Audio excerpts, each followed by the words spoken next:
কবিতা অন্ধবিশ্বাসের কবর ফলক। কথা জাহিদুল জামি। আবৃত্তিকার রেবেকা সুলতানা। আমি ঈশ্বর হলে প্রথমেই ভেঙে ফেলতাম সব ধর্মের সোনালী সিংহাসন, কারণ মানুষ জন্মেছিল মুক্ত হয়ে, কিন্তু প্রতিটি যুগে কেউ না কেউ তার কপালে ধর্মের শেকল পরিয়েছে।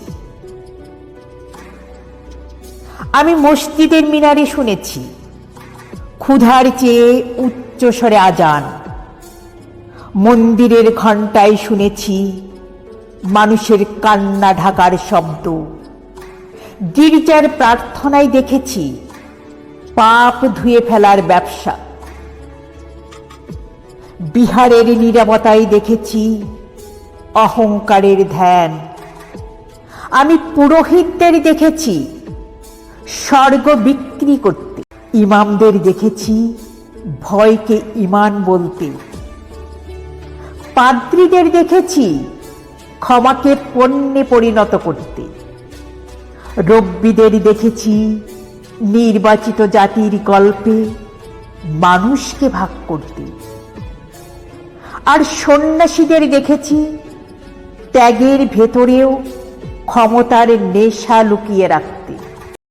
সব ধর্মের বই খুলে আমি একই রক্তের গন্ধ পেয়েছি, কোথাও বিধর্মীর আগুন, কোথাও জাতের শেকল, কোথাও নারীর কারাগার, কোথাও ঈশ্বরের নামে যুদ্ধ, কোথাও ধর্ম শিক্ষার নামে বলাৎকার।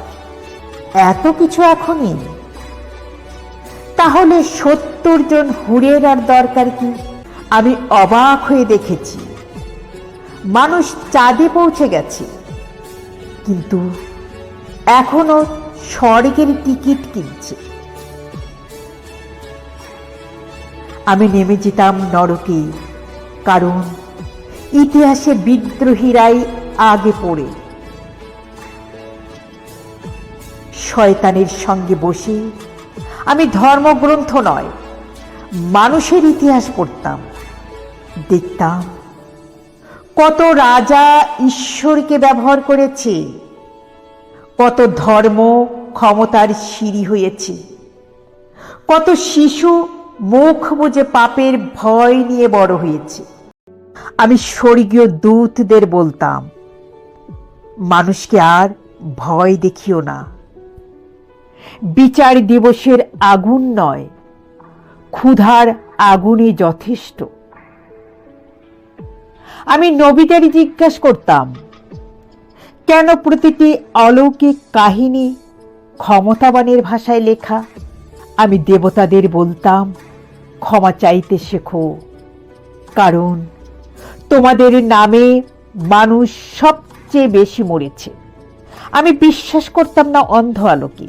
আমি চাইতাম এক ফোঁটা যুক্তি হতে, একটা নিষিদ্ধ প্রশ্ন হতে, একটা বিদ্রোহী নক্ষত্র হতে এই অন্ধ মহাবিশ্বে। আর সত্যি যদি ঈশ্বর থাকেন, তবে তিনিও হয়তো সবচেয়ে বেশি ভালোবাসেন যারা ভয় পেয়েও নতজানু হয়নি।